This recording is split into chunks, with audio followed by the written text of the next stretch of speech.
Hello, welcome back from the break. I'm pleased to present our next speaker. Unfortunately, let me just share screen. Dr.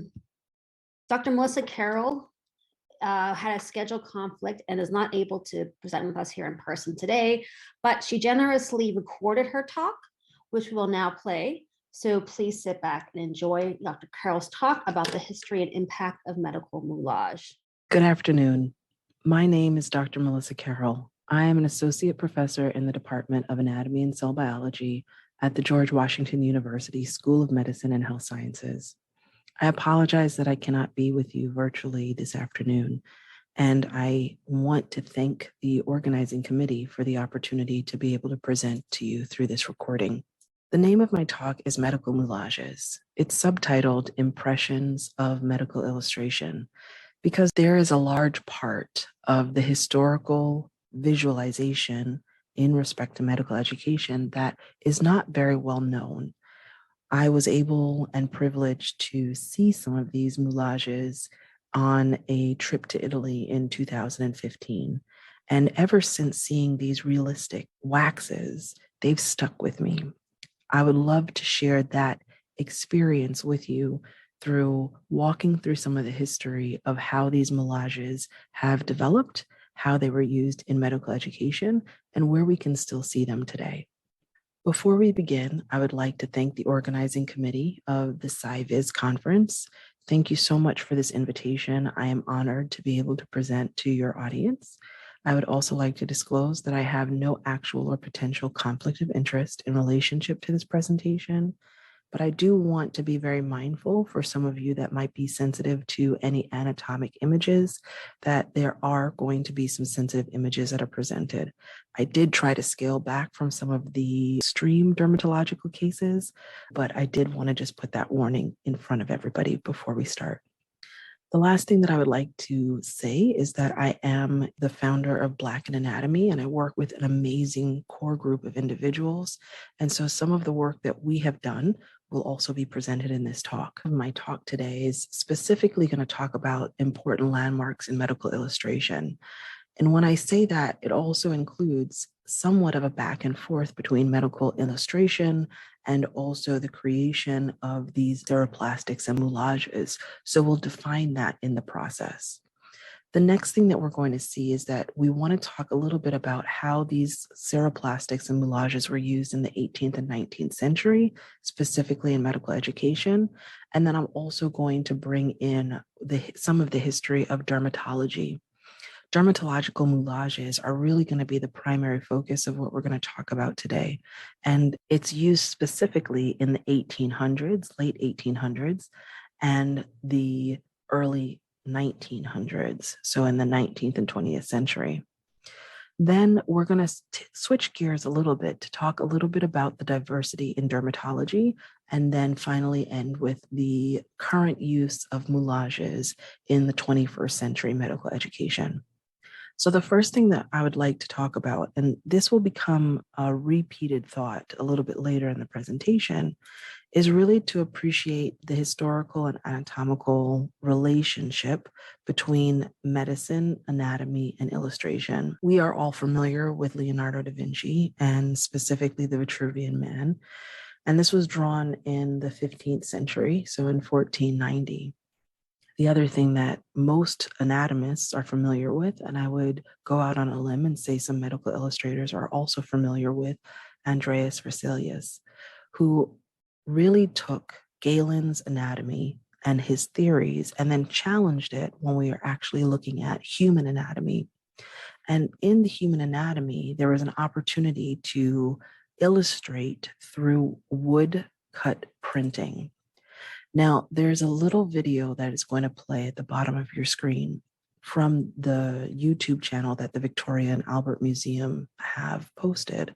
And so I really encourage you to explore it a little bit more and understand the time intensity that went into woodcut printing, especially when you look at the image over on the right-hand side of your screen and you recognize how much detail is in this image of the human anatomy, the dissection that you're seeing in the middle of the image, all of the individuals that are gathered around for this one particular event.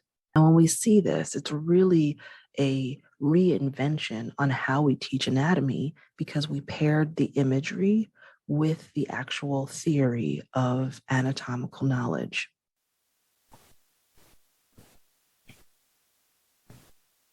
One of the other things that we can see is that Leonardo da Vinci is what we really refer to as a functional anatomist.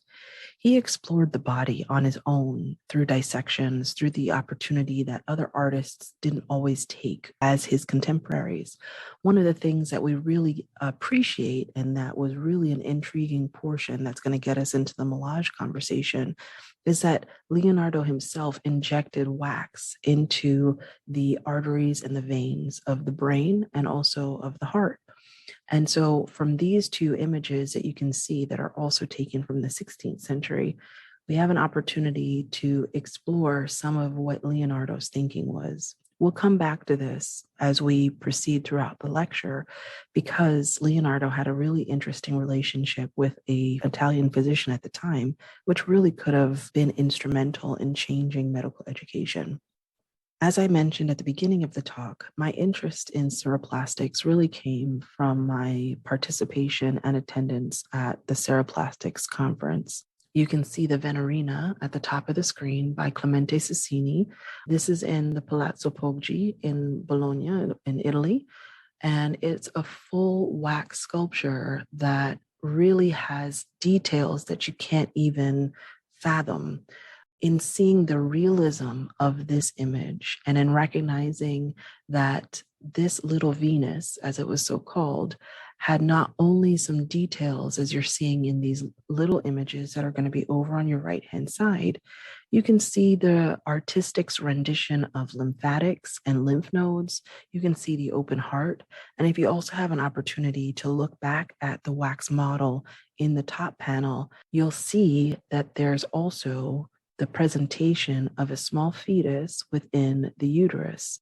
I had an opportunity to further examine the lymphatic anatomy and the discovery of lymphatic circulation through this process of dissection and exploration and modeling. And so in this book that you're seeing identified over on the left-hand side, I do have a chapter that I explored the history of presentation itself. This is really what swayed me to understand the artistic expression and the amazing skill that these artists had. And then you have an opportunity to really go into what it means to have a moulage and be a moulager. These moulages were created from plaster molds. Now, they were shaped from the patient or the individual that was sitting in front of them, and they had realistic expressions in the presentation of any pathoanatomical disease. It was 3D models of disease that allowed medical education to really expand the understanding of what was happening in just the text that was being provided in the traditional didactic mechanisms. What we can see is that the forefathers, if you will, of moulaging really were in a European regional distribution. And so we're going to start our conversation there in appreciating the history of how moulages evolved.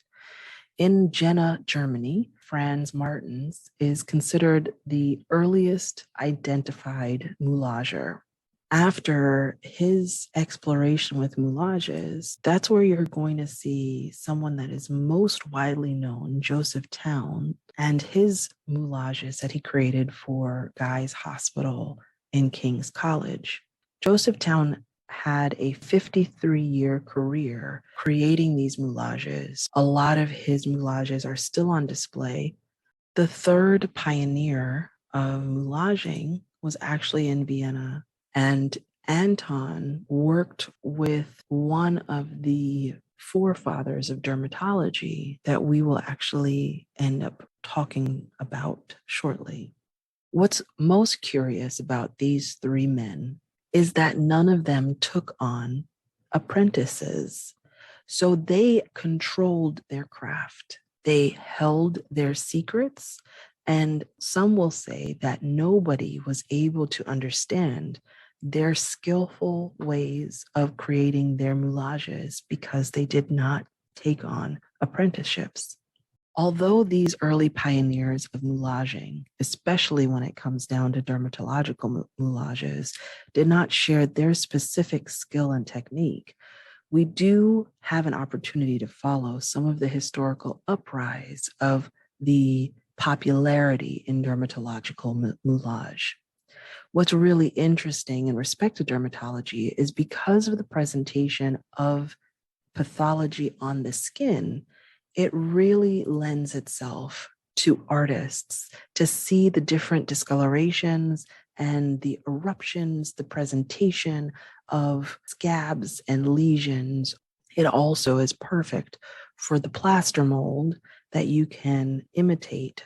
What we see with the creation of moulages is that in 1919, Frank Wallace was able to publish almost a step-by-step guide on how to create these types of moulages. In this process, what we'll find is that most of the American moulages used this published article to understand the recipe making, the time frame, and the creative technique on how to display different types of dermatological pathologies. What I've done on this particular slide is compared what was printed in the 1919 article to what you're going to see on this website right here that identifies some of the more common techniques that are used today and have been used in respect to even restoration.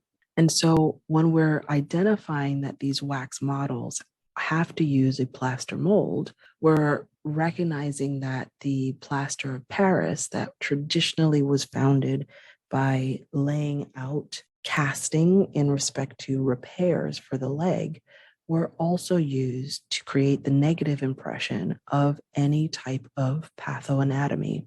Nowadays, as you can see, I scratched out plaster because silicone is most often used to create the negative impression. But once the negative impression was created, the artist, the moulager, had an opportunity to fill that negative with any wax combination or moulage mixture that normally had a combination of different types of dyes and colors that were dissolved in a turpentine oil. This was to make sure that you can match the skin tone appropriately. And then once that mold has set, they used special techniques to add on scabs or scales or blisters, and also inserted hair in respect to making the mold come to life. Once all of the moulage was created, then the moulage was mounted and final colors were added. I have credited the photographer of these two images on the bottom, as well as the website, and I encourage you to take an opportunity to explore if you're ever interested in finding out more about dermatological moulages. The procedure was often repeated so that you can see the different stages of disease as it developed.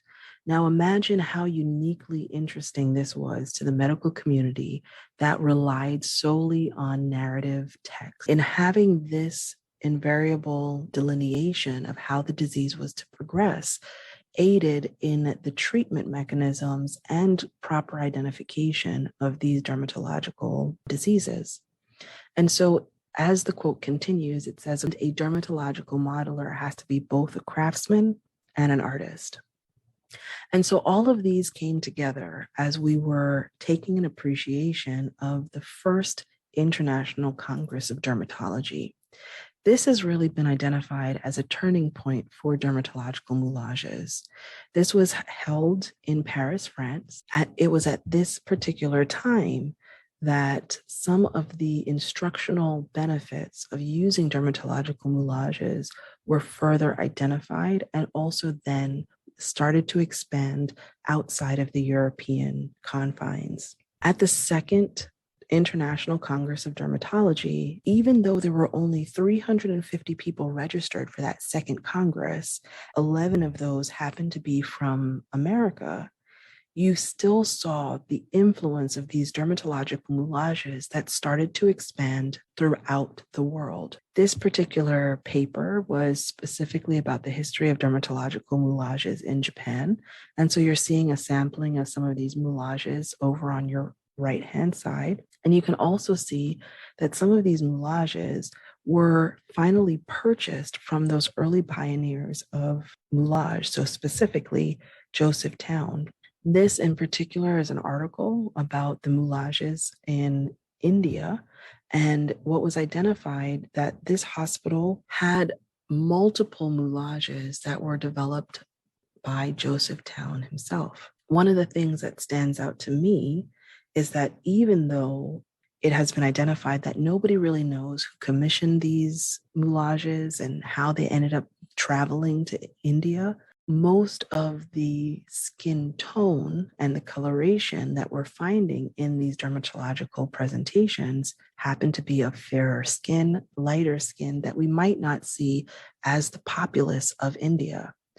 So the challenge here is really, what are we seeing in respect to the diversity of these dermatological moulages? The other thing that we'll notice is that dermatology in the US actually started quite before that first dermatological congress. The first American dermatologist actually did travel for study over to the hospital at St. Louis. And in that, he came back to the US and set up a dermatological clinic in New York. So before the International Congress, you will see that there is an American Dermatology Association at New York. But most Americans completed all of their postgraduate work by traveling to these European centers of dermatological advancements that also were aided with these dermatological moulages. And what's really interesting in particular is that we can see some of these moulages that are still somewhat maybe stuck in storage, if not at some display of these museums of curiosities, if you will, here in the US. So in particular, the forefather of American dermatology, Louis Adolphus During, who came back to UPenn, or University of Pennsylvania, and really established the dermatological department there. He also wrote this Atlas of Skin Diseases that you're seeing over on the right-hand side. And from a recent paper published in 2020, this is a collection of some of the moulages that he brought back with him when he returned to the US that he had commissioned in Europe. There's a lot of historical presentations of how these dermatological moulages really expanded throughout the US. In particular, there was a paper published in 2019 by Karen Coca. It's a really interesting development, identifying some of the history of moulages and how you're going to see some of these very much, if you notice, this thyroid gland disease. The mold is very similar from one moulage to the other, yet you see some of the pathological presentation. Now we're going to take somewhat of a little turn and try to pair up how these dermatological moulages and how they were developing coincided again with the medical illustration. And so for us to do that, we have to actually look into American medical illustration and that history that we go back again to most of Galen's anatomy carried on for centuries without any particular challenge, recognizing again that there were no illustrations that aligned with the theories that were presented in that text, partly because there was, of course, no printing or reproduction ability at the time. Finally, what we're seeing is that when Leonardo da Vinci came around, and we've already discussed his opportunity to dissect and explore and inject wax and really get an opportunity to appreciate how does the body function to then determine how he wanted to draw and present the material, we see that he worked with Marc Antonio della Torre, who was a physician who unfortunately met an untimely death. we can assume at this particular stage that if Marc Antonio della Torre still existed or was able to survive, that Leonardo would have been the first artist to truly marry this anatomy and this functional capacity of anatomy with illustration. So it wasn't until the 16th century that we really saw again Andreas Vesalius, who worked with John Stephan of Calcar, who was his illustrator, to create these woodcuts to demonstrate some of the anatomical concepts that he was exploring. And so if we were to jump a couple centuries and get into the late 19th century, we know that in the US, there was a major change in medical illustration through the creation of the Art as Applied to Medicine program. Now, in this process, what's really interesting, the history here, is that it has more of a relationship with anatomy than some would even consider. As I'm sure we all know now, Max Breuil immigrated to the US in the late 19th century. And this process was actually quite interesting through the relationship with Dr. Franklin Payne Mall, who happens to be an anatomist and was involved in the American Association of Anatomy. This relationship was fostered through the opportunity of Mall suggesting that Breuil join him in Baltimore. When he came over to Baltimore, of course, he then worked with Dr. Howard Kelly and Dr. Thomas Cullen, and that whole process gave him an opportunity to illustrate what was happening in not only gynecology and obstetrics, but also in other types of medical procedures.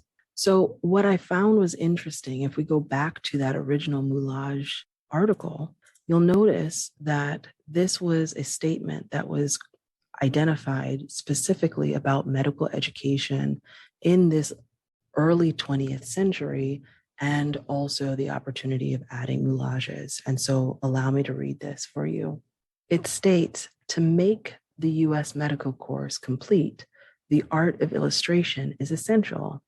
Max Breuil and his pupils have demonstrated the value of medical illustration to literature, and the realistic moulage is necessary to complete the teaching of medical sciences. So we see that there is a interlocking relationship between medical illustration, these medical moulages, and the success in medical education. Now, if we were to explore this even further, what we're able to find is that the 19th century, of course, had colored wax models, but what we found were that most of the dermatological images, those moulages, were of a lighter skin tone. And so in looking around, I was able to find some moulages that, to be 100% honest with you, I cannot tell if these are also moulages that need to be updated and restored, or if these were moulages that were truly identified and cast of a different pigmentation, a different skin tone. This becomes important when we recognize medical education and the diversity of imaging and the diversity of these medical moulages. So one of the things that I want to just take a little dive into is, again, medical education when we're talking about the 20th century here in the United States. And if we appreciate the simple fact that Edith Irby was the first African American to desegregate the Southern American medical schools, it's really curious to identify that these dermatological moulages that we're seeing that were very popular all the way into the 1940s coincides with the same time that we're still fighting with desegregating the medical schools. This occurred because of the influence of Dr. Montague Cobb and his position as chairman in the NAACP, and the petitioning in respect to some of the ideas that were put forward by the Flexner Report. For those of you that are unfamiliar, the Flexner Report really radicalized the way that medical education occurred within the 20th century. And one of the pieces within the Flexner Report and forgive my language for saying this, really identified that Negro doctors were the best and the most qualified for treating Negro patients. There was no influence on trying to desegregate the patient and the physician relationship. So, this desegregation of a Southern US medical school was a pivotal point in trying to push forward to eradicate any racial inequality in professional and medical education. Now, as we continue, we try to recognize again, we're talking about the diversity that we're seeing in medical education and also medical illustration. Now, I know this might be hard to read, and so I've tried to put some of the arrows and identifiers where you should look. In 1948, while we were desegregating Southern medical schools, this was also a push for Anna Russell Jones, or Anna Russell at the time, who wanted to become a medical illustrator. And so I'll read to you what's written here that might be difficult for some of you to see. It states that Miss Russell applied to the School of Medicine, and this is to Howard University, for training as a medical illustrator. The university does not have a department devoted to medical art and does not offer a diploma in this field. Now consider, this is 1948, and the first medical illustration program was created in 1911. And what we're finding is that through Anna Russell's education, she was required to take formal courses in design, watercolor that we know was really instrumental in respect to medical illustration, graphic arts, techniques and clay sculpture, and moulage may be added. So although at this particular time throughout the world, the use of moulages was starting to decrease, it was still a portion of the training to become a medical illustrator. One of the things that I would point your attention to is if you do happen, or if you're interested in learning more, you can go to our website, blackananatomy.com, and watch our tribute to Dr. Montague Cobb and his role in Black medical illustration. Anna Russell Jones was eventually awarded an honorary doctorate from Moore College of Art. But what's really interesting is if you look at some of the artwork that Anna Russell Jones created in her time at Howard University, you'll see that she did these watercolor paintings and, as you'll notice, this medical wax moulage. Unfortunately, it's unknown at this time if any of those moulages have been retained, but this image that I'm showing is demonstrating that there was some presentation of dermatological afflictions in the African American community. And if we have an opportunity to appreciate that, we have to recognize again this lack of diversity that we're seeing not only in medical illustration, but also in our dermatological moulages when we talk about treating Black skin. Now, one of the things that you see in comparison, this is an article that was published in 1945, so 3 years before Anna Russell was able to enroll in Howard University for medical illustration, as well as 3 years before Edith Irby was desegregating the Southern US medical schools. And you're recognizing that even in 1945, it states that the study of dermatology in darker skin was largely neglected. And if we're recognizing that in 1945, why haven't we made progress up until today as well? In 2020, there were additional concerns of the fact that there is a lack of diversity when it comes down to dermatology.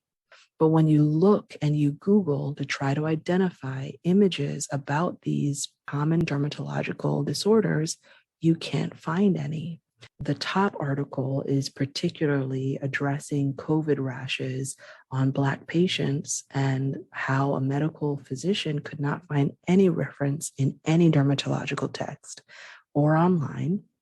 And also, the bottom article, that the physician had never seen the presentation of a very common dermatological disorder because it was never presented in Black skin.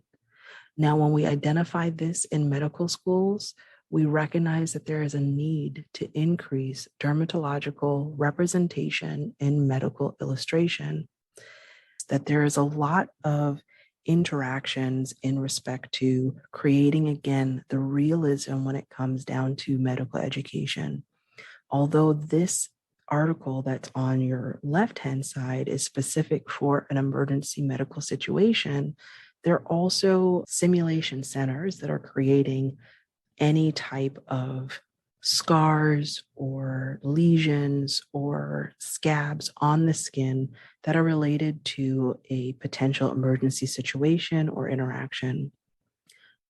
A couple colleagues and myself also created a different type of simulated activities when we were getting down into working in the cadaver lab and creating a simulation of an abscess and drainage for PA or physician assistant students. Now, although these are technically not the moulages that we use in the past, they are now being titled under the umbrella of moulage. So there's so much that we can learn here. And I really hope that you have gotten some interest more so in the historical background of medical moulages. And here are some of my references. I just want to thank again the organizers for the invitation. Thank you all for your attention for this talk. And if you have any questions or concerns, please feel free to contact me. Thank you so much. Have a wonderful rest of your day.